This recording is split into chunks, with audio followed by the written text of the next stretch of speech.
السلام علیکم ورحمۃ اللہ وبرکاتہ۔ آج ہماری ویڈیو کا موضوع حضرت یونس علیہ السلام اور ان کے احوال ہے۔ حضرت یونس علیہ السلام کے والد کا نام کیا ہے؟ قرآن کریم میں آپ کا کس قدر تذکرہ ہے؟ آپ کس قوم کی طرف نبی بنا کر بھیجے گئے؟ آپ کا زمانہ کون سا ہے؟ علاقہ کون سا ہے؟ آپ کی قوم میں کیا کیا گمراہیاں تھیں اور آپ کی دعوت نہ ماننے کے نتیجے میں کیا ہوا، اور انہوں نے کیسے توبہ کی اور ان کی توبہ قبول ہوئی، اور اس کے بعد آپ کو صاحب الحوت اور ذوالنون کیوں کہا جاتا ہے؟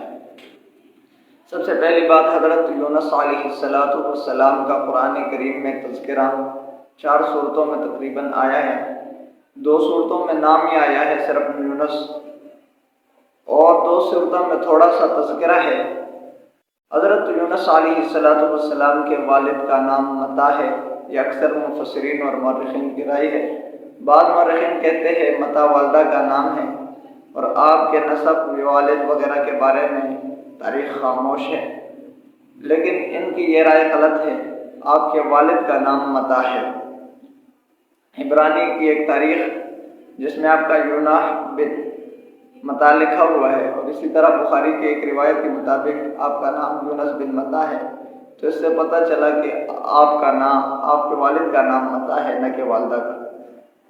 دوسری بات کہ آپ کس قوم کی طرف نبی بنا کر بھیجے گئے، تو بنی اسرائیل کی طرف آپ نبی بنا کر بھیجے گئے، اور آپ کا زمانہ حضرت موسیٰ علیہ السلام اور یوشع بن نون کے بعد والا ہے، اور حضرت داؤد علیہ السلام سے کچھ عرصہ پہلے کے پیغمبر ہیں۔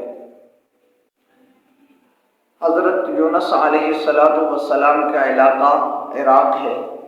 عراق میں ایک بستی نینوا تھی، وہاں کی طرف آپ علیہ السلام کو نبی بنا کر بھیجے گئے۔ آپ علیہ السلام نے اپنے قوم کو دعوت دی۔ آپ کی قوم بت پرستی میں مبتلا تھی، آپ نے ان کو سمجھایا لیکن انہوں نے ایک نہ مانی۔ پھر حضرت یونس علیہ السلام نے ان سے فرمایا کہ آپ پر عذاب آنے لگا ہے، تو وہ ڈر گئے اور اس کشمکش میں آپس میں مشورے کرنے لگے کہ اس بندے نے کبھی جھوٹ تو نہیں بولا، تو کیا کیا جائے؟ تو ایک سردار نے مشورہ دیا کہ رات کو دیکھا جائے، اگر یونس علیہ السلام بستی سے نکل گئے تو پھر عذاب آنا یقینی اور پکا ہے، اور اگر نہیں نکلے تو پھر عذاب نہیں آئے گا۔ تو جب رات کو دیکھا گیا، حضرت یونس علیہ السلام بستی سے نکل کر باہر تشریف لائے، تو ان کو یقین ہو گیا کہ عذاب آنے والا ہے، اور صبح کے وقت جب وہ اٹھے تو انہوں نے عذاب کے آثار بھی دیکھے کہ اندھیریاں ادھر سے ادھر تیز تند ہوائیں چل رہی تھی۔ تو اس بارے میں یہ گھبرا گئے کہ اللہ کے پیغمبر کو ہم نے جھٹلا لیا، جس کی وجہ سے ہم پر عذاب آنے والا ہے۔ تو انہوں نے اپنے بیوی، بچوں، بوڑھوں سب کو جنگل کی طرف لے گئے، اور وہاں پر اللہ تعالیٰ کے حضور اس قدر گڑ گڑائے اور دعا کی، اور حضرت یونس علیہ السلام پر ایمان لائے، جس کی وجہ سے اللہ تعالیٰ نے ان سے ان کا عذاب مسخر فرما دیا۔ اور قرآن کریم کے اندر بھی ہے کہ اللہ تعالیٰ نے کسی قوم پر عذاب لانے کے بعد ان سے دور نہیں فرمایا، مگر ایک قوم یونس ہے جس کے لوگوں نے عذاب کے آثار دیکھ لیے تھے، اس کے باوجود ان کی حفاظت فرمائی۔